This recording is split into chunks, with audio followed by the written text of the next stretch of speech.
Hey gang, hope you guys are doing well. You are getting yourself a whole nother Turbo Munculus video this week. You will still get your normal Friday weekly upload. This video was meant for the future, but then I realized the old piece is literally coming out in 2 days, one day as of this video. So it's like midnight. I'm going to spend the next 3 hours in the editing tool trying to get this out to you guys by Tuesday. I just wanted to cover this topic because the old piece is about to add a whole bunch to it. So I feel like a base understanding the day before of how these focus schools, because in my view the focus schools go insanely underrated and under discussed. They can make really massive differences in your builds directly or indirectly, and even though some of the focus tree nodes are a bit useless admittedly, I would say the majority are pretty good and go massively underutilized. So I'm going to be running through all of them today for you using my experiences with all of them, like, you know, show the use cases and synergies that I use with them, and some things you might not know. And then also I'll be using the wiki to make sure I don't miss any weird spaghetti code stuff going on, other excess information and whatnot, because again, I think that the focus school stuff is incredibly strong, so I want to cover it today. Thank you guys for your viewership, for the, you know, hypes and the subscribe, everything. I am so blessed to be in this position to make content for you guys. You guys are an incredible audience. I appreciate and love you very much. Let's get started. So I'm going to go in a very vague order of unlocking here, and I believe that you should really always start with ZENURIK. There are obviously some assumptions I'm making.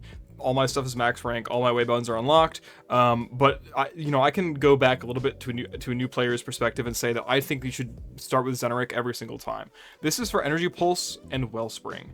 So Energy Pulse is basically just a mini knockoff Arcane Energize. Generally very helpful. This is just more energy income. This is kind of each focus school kind of has a theme. ZENURIK is like the mage caster school. You know, it's basically energy economy incarnate. Not much else is in ZENURIK in my view, but we'll go over it real quick. So the most important stuff that you're going to unlock if you are a new player, Energy Pulse is good, but you want Wellspring maxed. This allows you to get 5 energy per second for 30 seconds, basically on command. This is incredibly good. Remember, focus schools, they are really, when you're putting the build together, especially early to mid game, you are kind of, you put a concept on paper, you scrap, you know, when you're early to mid, you don't have all the resources, right? You kind of got to scrap things together. Tony Stark was able to build this in a cave with a bunch of scraps. And ZENURIK basically is one giant band-aid. You're putting a build together, so you're patching the holes in your build and you're buffing what's strong about your build. ZENURIK allows you to slap just a massive band-aid and a syringe of, like, insert painkiller here, morphine, onto your energy economy, so you never have to worry about it again. That's what Wellspring and ZENURIK in general is all about. And then Hardened Wellspring is like pretty solid. The 20% ability strength is only really super useful if you're snapshotting a particular ability. Inner Might is one of the most slept on nodes in the focus tree in like the entire game. What this really helps you with, basically, it allows, I guess most of you guys are just listening, so basically Inner Might allows abilities to be cast without using energy or shields, but requires 60 seconds to recharge. Every minute you get a free ability cast, right? The most recent ability, like, it comes off cooldown, the ability you cast goes free. So most of the time you won't notice it. However, on frames who have like a quote-unquote rev up at the start of the mission, you might even feel like you want to run preparation sometimes, Inner Might allows you to cast a more expensive ability, like an ultimate, first into your next ability. The best example I can think about is on Gauss. With Gauss, you want to redline to get redline so you can start charging your battery properly, and you also want kinetic plating because it gives you more energy and gives you that DR, right? So with Inner Might, without Inner Might, you could only cast one or the other, right? And that's a problem unless you're again with ZENURIK, I feel like you can sit in the Wellspring, but sitting in the Wellspring sucks too. With this, you can use the Inner Might to cast Redline and then follow up with a kinetic plating and have a perfect Gauss run easily. Some frames do struggle with the first 30 seconds of a run or of a mission, just because that's the nature of the frame. The other stuff here is, in my view, not as great, but still pretty good. So Disarming Sling, I have not thought about ever, unfortunately, but slinging through enemies has a 50% chance to disarm them. Haven't thought about it, haven't used it. And No Quarter is killing a disarmed enemy increases operator energy regen. Again, not useful. This is very operator combat based. We're not going to use that much. Second ability emits a radial burst, slowing any enemy it touches by 80%, temporal drag for 10 seconds. Temporal Drag is good. This one is good. An 80% slow for 10 seconds is incredibly good.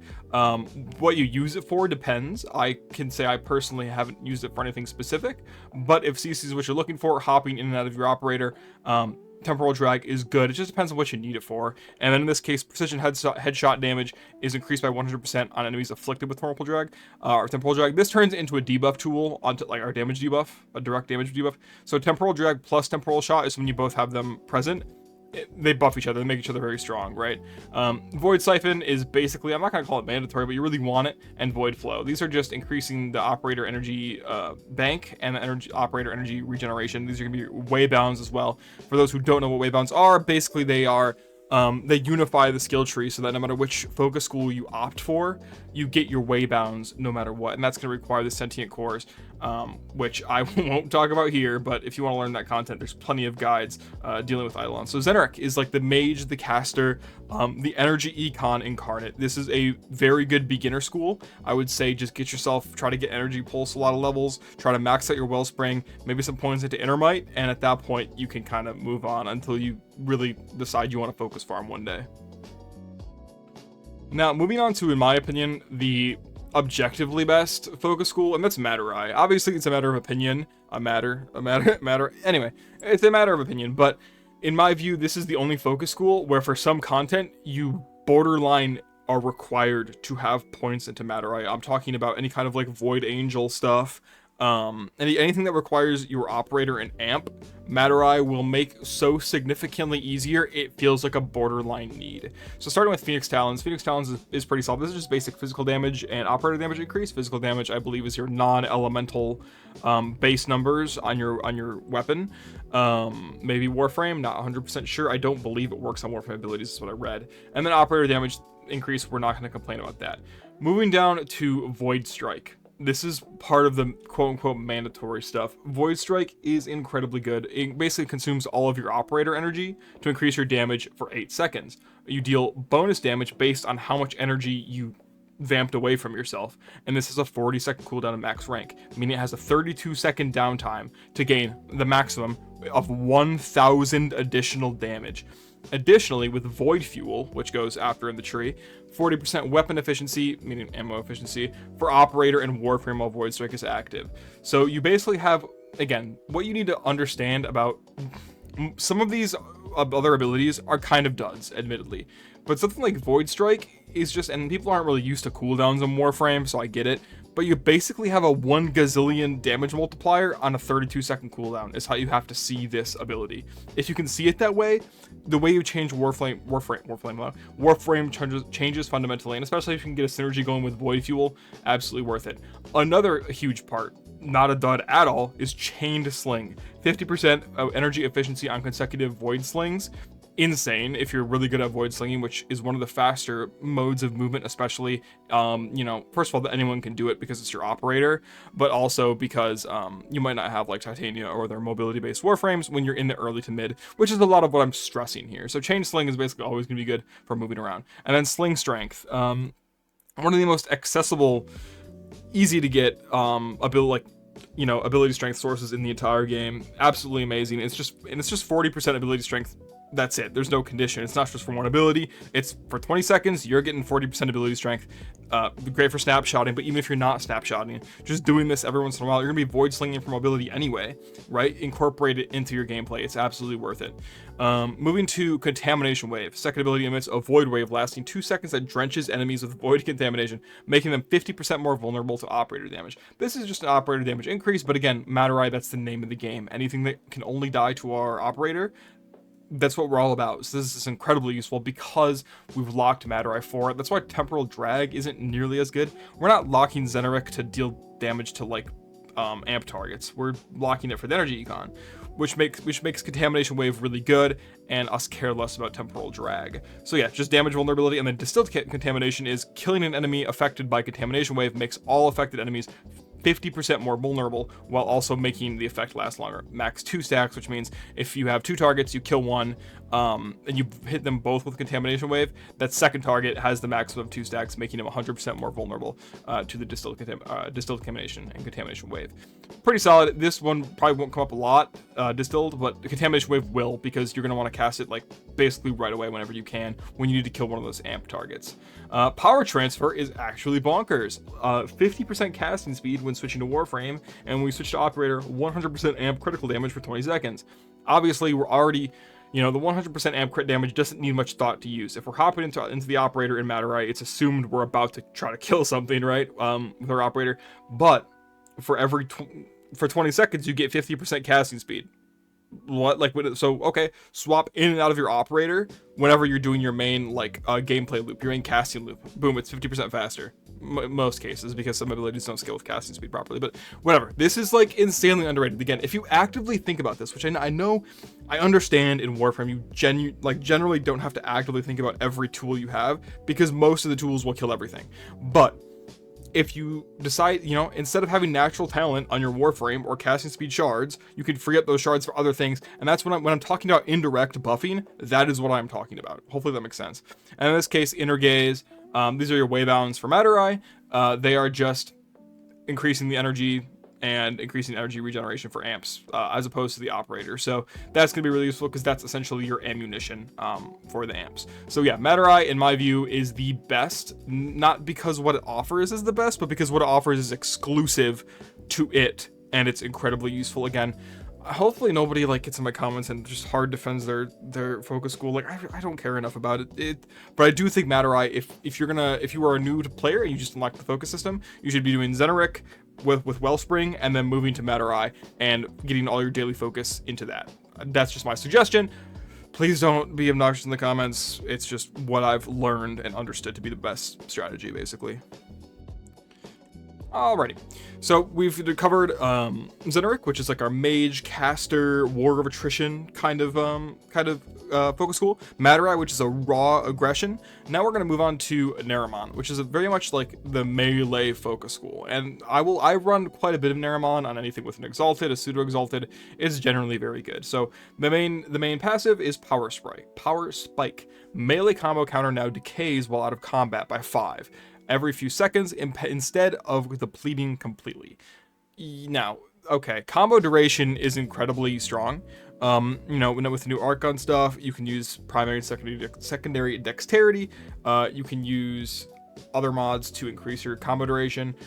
But if you're not all about that, NARAMON basically removes combo duration as a problem ever. So when I'm talking about focus schools mending, patching issues, this is what I'm talking about. So, Affinity Spike. This one's interesting. Kills from melee attacks grant 45% more melee affinity. I believe this is not the case. I read on the wiki, not to say it's infallible, but basically all your melee weapons just get more affinity regardless of source. So, if you were hypothetically crafting a bunch of melee weapons and leveling them in ESO or whatever, you would want to switch to this school, provided that you have Affinity Spike ready. Opening Slam. This is actually like pretty decent if you use it actively, but I wouldn't say I've used it actively very often. Basically performing a slam as Operator, switches to your Warframe, which looks very cool, and grants double combo gain for 20 seconds. Not bad. It's good for an initial. The thing is, you only need to combo gain, especially with Tenno-Kai existing. You really only need to gain combo once, provided you're a good melee player and just use Tenno-Kai properly. And then Amp Spike, transfer to Operator with 8 times combo to increase amp damage by 100%. If you're trying to do amp damage things, you're going to use MADURAI. Amp Spike is basically, I'm not going to say worthless, that's dramatic. It's just not very good, right? Void Levitation, this works for a couple of things, I would say. There are some things in the game that use lift status, and this is your main way to get it. I wish the thing was a little bit wider, the first ability wave from Void Levitation, but like, fine, lift status is decent and it works on a couple of things. And then additional weapon damage per lifted enemy attacked by the Operator. Lasts for 60 seconds, lasts up to 4x. This kind of depends on what amp you're using to hit those targets. In my view, I used like an AoE bomb, so for me it's a lot easier to do. And the weapon damage is nice. 50% isn't a whole ton, but it's really not bad, especially if you're going to be using NARAMON already for the combo duration freeze or slow decay, I guess you'd call it. Sling Stun. Second ability increases the width of the next Void Sling by 2 times, and enemies hit are vulnerable to finishers. This is, and taking more finisher damage as well. This is pretty strong. We're just not in a situation where finishers are particularly useful, unfortunately. But being able to force finishers, especially on certain frames who use it, like Kome, for example. Hopefully we get more finisher stuff in the future, but I don't think this is going to be super relevant. Killer's Rush as well, initiating the finisher as operator switches to Warframe, increasing melee critical chance. This is the reason that you use, by 50% for 40 seconds, by the way. This is the reason you use Sling Stun. So this is similar to the Temporal Drag and Temporal Shot situation. Sling Stun is useful because Killer's Rush exists. Temporal Drag is useful because Temporal Shot exists. Basically, like, if you really want to optimize and get that critical chance, 50%, and again, a lot of these were designed pretty well in that the durations on them are very long, meaning DE knows that you're hopping kind of in and out of your operator as like a combat flow thing. You're not doing it all the time. So the fact, only doing it every 40 seconds, again, I think this should last 60 seconds, but that's my opinion, whatever.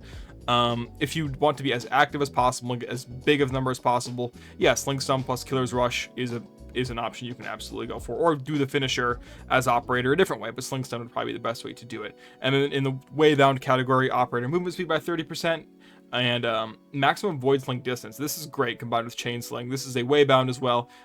Mind Step is the movement speed for operator, and the far sling is the void sling distance. This is a very good way bound far sling. Strongly recommend. Again, obviously you should get all your way bounds done eventually, but if you are for some reason prioritizing them, most players I don't think don't put, again, that much thought into their focus stuff, but far sling is incredibly good, especially if you're chain slinging, or if slinging is just your main way of moving around in the game. So yeah, NARAMON is very melee focused. It is the most kind of, I'm not going to say one-dimensional, but it's a very simple, its purpose is very simple. You're doing melee stuff, you're probably going to want NARAMON. Alrighty, so we've covered NARAMON, the melee school, ZENURIK, the kind of, again, like mage school, MADURAI, the very raw warrior school, and now we have, in my opinion, my two, I would say not favorites, but I like them a lot. We have VAZARIN, which is basically defensive utility, and UNAIRU, which I consider the offensive utility. Starting with VAZARIN, Nightmare Frame survivability jump scare aside, we have Mending Unity, which increases affinity radius by 25 meters. If you have any ability that Harrow's Covenant and Citrine's Preserving Shell are the two that come off of the dome. Any ability that uses affinity radius, Mesmer Shield does it as well. That uses affinity radius, you're going to want to grab this. 25 meters is insane. Affinity radius, I believe by default, is like 50 meters. So that's some of the most range you can get in the game for a buff. Really, really solid stuff. Mending Soul is the passive, which is the first 4 revives are instantaneous, and additional revives are 2 times as fast. Admittedly, this isn't going to come up a lot, minus like helping new players or EDA, ETA. Some players get down during that, but still pretty solid. It's not why you pick VAZARIN, but in my opinion, it's one of my favorite passives that's just sitting around. This is Void Regen. Void mode starts healing at 10 per health per second, increasing by 10 per second up to a maximum of 50. Not interested in this really at all. I will say this is one of the duds in my view. And then Squad Regen. When Void Regen reaches its maximum, which is after 5 seconds, the healing is applied to members of the squad within affinity range. Again, probably not great, but conceptually very cool. Void Snare. This is one of my favorites. This one basically fires up a little mini Valbon Vortex, which can heal allies and groups enemies, opening them up to finishers. This is what I use on Kome for finishers, with her like decrees and stuff that she has going on. I think it's incredibly valuable. And then in the same tree is Protective Sling. Allies touched by Void Sling are granted immunity from damage for 5 seconds and healed over 60% over 5 seconds, or healed for 60% over 5 seconds for 10 energy cost, which is like whatever. Basically 5 seconds of invulnerability for slinging through your Warframe. My main purpose on this is obviously as a panic cast, again, Nightmare Frame jump scare, but the main thing I use this for is on like Necros. Like Necros's ult actually takes an entire cinematics time cinematics worth of time to cast, so I use Protective Sling to get off any of my long casting speeds that don't make me invulnerable, even though most modern large casting animations like make you invulnerable, like Gar's ult, for example. But yeah, Protective Sling for aura farming Necros is an absolute must, and just it's a way to protect your teammates, which is good, but generally you're going to use it if you see yourself get hit by a status, you hop right out of your Warframe into your operator, Void Sling through yourself, and you're fine. It's a very selfish thing, but it can help a teammate from time to time. Guardian Shell. Use your first ability to manifest a barrier on the operator and allies' infinity range. It's basically an iron skin, so it's invulnerable for 4 seconds. It's a frontal shield. Invulnerable for 4 seconds when first created, and damage inflicted on it will build into its base health. So it's basically like a frontal shield iron skin. I wouldn't say it's amazing, but it definitely, the panic cast really is protective sling, so Guardian Shell loses, in my opinion, a lot of its gas that I would like to have. And then Guardian Break, when that Guardian Shell breaks, Warframe shield regeneration rate is increased by 150%, and regeneration delay is reduced by 80% for 12 seconds. This is incredibly good, but again, like, we kind of already have protective sling. Realistically, you could use all of these together to rebuild shields faster and go invulnerable. But protective sling, 5 seconds of invulnerability just really gets it done in most cases. And again, there's no cooldown on it, so you can just do it again, right? Protective sling is really strong, if I'm sure you've noticed. And the waybounds in this tree are increasing your own operator health by 200% health and armor, which is like pretty solid. Makes you more tanky, but you don't. Your goal as an operator is to be kind of not stealthy, but you're supposed to be in your fleshy body for as little time as possible to get done what you got to get done. And then the other waybound is operator health regeneration is increased by 6 per second and doubled while controlling the Warframe. So this just lets you get your health back if you were to take some damage in your operator. Nothing excellent. I mean, the armor health increase is admittedly incredibly important, but the rejuvenating tides, that regen and being doubled, is just kind of whatever. Vazarin is incredibly good if you have an affinity affinity range ability. Void Snare is amazing, especially if you're trying to do finisher stuff. Protective Sling is arguably one of the best in the game in terms of focus school nodes. Its solid Guardian Shell has potential, but Protective Sling kind of outshines it within its own tree. Mending Soul is decent, especially if you're playing with friends who maybe aren't so mechanically inclined, right? All good. Vazarin is really the most reliable focus school, in my opinion. It just gets the job done. No complaints. Keeps you alive, and what else could you possibly want? And that leaves us with the last focus tree here at UNAIRU, which I consider to be kind of offensive utility. Here we have it. Poise. Gain immunity to slow, stagger, and knockdown effects for 40 seconds after transferring between the operator or Warframe. This is just prime sure-footed for 40 seconds with no cooldown, just for swapping in and out of your frame, which you might be doing for other reasons. This is incredibly good. Okay, especially again, you don't have prime sure-footed because you're an early to mid-game player. I don't use it anyway. Mine is rank 0, right? But whatever. I don't judge. Yeah, poise is just there for you. And getting knocked down in this game is basically a death sentence in most cases, especially once you get to the mid to late. So, especially if you don't have a good build. Again, we're talking about players who are approaching that mid to late part without all the late game assets that we have to keep ourselves alive and the knowledge and whatnot. So poise is just incredibly good. And then stone skin is just straight up armor. Not bad. I'm not going to complain about that. 200 armor is not bad at all. Caustic Strike. Second ability launches an energy bomb that explodes within an 8-meter radius, stripping enemies of armor. This is really good. Now, the problem with UNAIRU is that, first of all, 8 meters is stinky. That is just not very good at all. But if you already have enemies grouped, it's very good. I used to use a Vortex setup with Valbon, and Caustic Strike helped a ton. And then we have UNAIRU Wisp, which is a 100% chance to summon a UNAIRU Wisp per enemy hit by Caustic Strike. The Wisp will seek out the nearest ally within the infinity range, increasing operator damage. We don't really have content that needs that outside of Eidolon hunts, which are just dead because they're time gated. DE, please untime gate the Eidolon hunts so people can enjoy them. I think they're actually kind of fun to solo. Moving my mic away from my obnoxious ass mouth. Yeah, the wisps are not very useful outside of that piece of content. But Caustic Strike is pretty good, especially if you have enemies, a way to group enemies. Caustic Strike rocks, along with Magnetic Flare. Use your first ability to create an 8-meter radius field that lasts for 30 seconds and disables the shields of any enemy that enters it. Again, I use this setup with Valbon, where I would, and we'll talk about, I guess we'll talk about it now, Magnetic Boost. Void Sling out of a Magnetic Flare to refresh its duration and increase its radius by 100%. Sorry, my throat's getting so dry, whatever. Basically, I had a Valbon setup where I would group all the enemies up with Vortex, and then use because, again, Bastille doesn't armor strip worth shit. absolutely, God, please rework that frame. I don't mean to be like, whatever, anyway. Basically, I would use Magnetic Flare and Caustic Strike and Magnetic Boost with Val-1's Vortex to just debuff the shit out of enemies and leave my Zenistar and Ogress Orbs sitting in there while I just sat there and laughed. It was honestly a pretty fun setup. I can't say it's amazing anymore, but I enjoyed it while I played it. Okay, Reinforced Return. Warframe is invulnerable for 4 seconds after the operator is downed. Pretty useful quality of life, I would say. Hopefully the situation doesn't come up where your operator gets downed, but it's useful. And then tap F as operator, which is just my key. Brings the Warframe to the operator's location. Pretty good. It means you're not going to respawn as your Warframe in fucking Uzbekistan, which is pretty nice. But besides that, you have Static Purge, which is a 100% chance to clear Transference static on kill while Reinforced Return is active. So that means if you get a kill within the 4 seconds, you cleanse the Transference static, which is really good. That's basically a debuff you get when trying to hop in and out of Transference all the time after dying, I believe. And then the most important part of UNAIRU, actually, are the waybounds, which is unique to UNAIRU, I would say, and that's Last Gasp. You've probably heard of this before. Revive your Warframe by transferring to Operator and killing 3 enemies before 15 seconds elapse, and the revive meter begins to drain. So basically, when you go down in a mission now, you will have Last Gasp, and you can kill enemies. If you kill 3, your Warframe comes right back. In certain content, Last Gasp is disabled or nerfed, but in the casual content where you embarrassingly die once, Last Gasp can save you. And then Vengeance is during Last Gasp. Operator damage is increased by 100%, plus an additional 25% per second.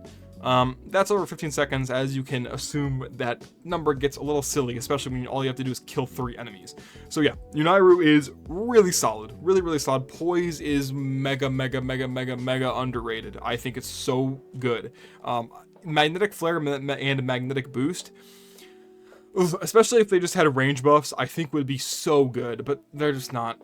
They're not able to carry much weight because the enemies already need to be grouped, and if they're already grouped, then you can use things like Tempest Barrage and all sorts of other options that do become available towards the mid to late game. And if you're early to mid, you don't need to be stripping a bunch of armor or shields. It really doesn't matter. UNAIRU Wisp is a dud outside of certain pieces of content. Again, Last Gasp, Vengeance are incredibly good. Try to get these as soon as you can. Waybounds are a pain in the ass, but these are probably the first waybounds that you should get.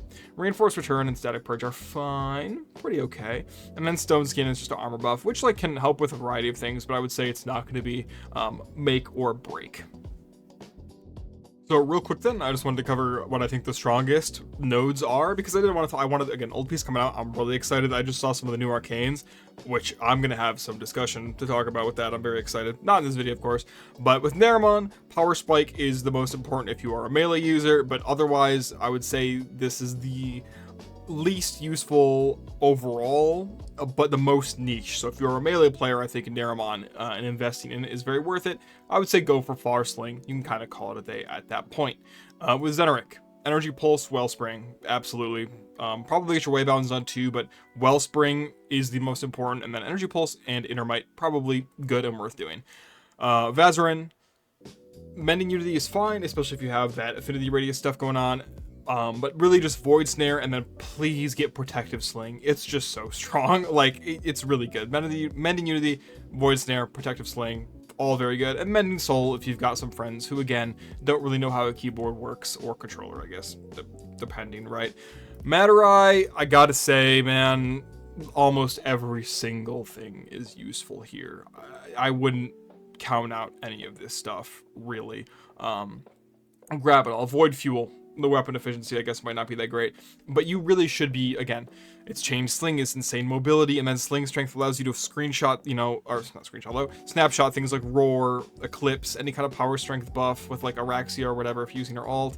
Void Strike, again, it is basically a 32-second cooldown, 1000% damage amp that can give you weapon and ammo efficiency. This is bonkers. 50% casting speed, that's an entire mod for 20 seconds. And the only condition is swapping in and out of frames. Like, come on. Contamination Wave can give insane damage vulnerability if you're struggling to kill enemies with the Operator, but if you're using MADURAI, you shouldn't struggle to kill enemies with the Operator. Just insane. Really invest in everything in MADURAI. There really is no two ways about it. And then UNAIRU, try to get Poise, I would say. It goes from like 20 to 40 seconds from min to max rank. Really worth it. And then Last Gasp, and Vengeance. Absolutely worth it. And that's kind of the strongest of everything. Again, Madurai, it's all about, snapshotting the chain sling, the sling strength. UNAIRU is, again, mostly you want it for the waybounds, which is a shame, but also like poise is just really good. So if you find yourself frustrated, maybe your playstyle has you getting knocked around a lot, go for the poise. VAZARIN, protective sling is broken. Just use it to patch up any gaps in your survivability, whether you're casting a certain ability that takes forever to cast, or your ability, sometimes your gameplay loop is difficult to execute, and sometimes you mess up. Protective sling allows you a way out of that. Energy econ issues, Wellspring, boom. And if you're melee, go NARAMON. That is really about it. I really, was this a simple breakdown? Absolutely. But that's all it needed to be. The problem with focus schools is that people are not utilizing them the way that they should be. They are kind of pretending they don't exist. And I really think, except for Wellspring, people acknowledge Wellspring all the time, and I guess Void Strike. But there's a lot of good stuff in here that you should be checking out and should be using if you're having any problems with your builds. The solution might be in focus schools. It's more likely than you think. Alright, if you were just here for the focus stuff, you guys can head out now, but I had a couple of things I wanted to talk about. First of all, OLDPEACE stuff. I saw this arcane. It looks absolutely psychotic. I wanted to hear you guys' thoughts on it in the comments. It is basically arcane persistence, which is remove all shields if armor is above 700, cannot be hit for more than 500 damage, and this is per second, as confirmed by Pablo on X or Twitter, whatever you want to call it. Absolutely insane. Health tanking is back. I want to know your guys' thoughts on this because it is technically a band-aid arcane, but it is such an insane band-aid that it's actually like a full body cast for some of these health tankers, and I'm really excited for this. Will it make the game really easier than it already is? Maybe, probably, but I don't really care. This is exciting. So many more frames are getting help here, and I'm super excited. Second off, leave a comment on what you're most excited for the update. Obviously, personally, for me, it's going to be, I believe it's Descendium, the game mode with like floors and stuff, and the Pridia war stuff at 12 minutes. I'm really, really excited for that content. I know that's the majority of the update, but that's something I'm insanely excited for. Third thing, if you are an artist or an artist who is capable of drawing in Warframe's, not style, but drawing Warframes, it's a very difficult skill. On top of just already drawing like human anatomy, Warframes are just very detailed. If you are an artist who does commissions or know an artist who does commissions, reach out to me, please, in the comments. There shouldn't be that many comments in this video, I don't think. It'll probably do a little less in views. So yeah, just leave yourself or your socials or your friend's socials in the comments. I am basically doing a header for my channel where I aim to have 3 to 5, I'd say, different Warframe artists' art styles up in my header for my channel, and I wanted to just support a bunch of small artists. Again, 3 to 5 I'm shooting for. I've got 1 slot already filled, and yeah, if you know an artist, please let me know. And that's basically what I have to say for the video. Thank you guys for watching. I know this is an extra video, so it couldn't be as high quality as I'd like it to be, but hopefully you guys enjoyed regardless. Got so much love for you guys. Thank you for the recent support. It is an absolute blessing. I am blessed to have you. I will see you Friday for our usual upload. Much love. See you soon. Goodbye.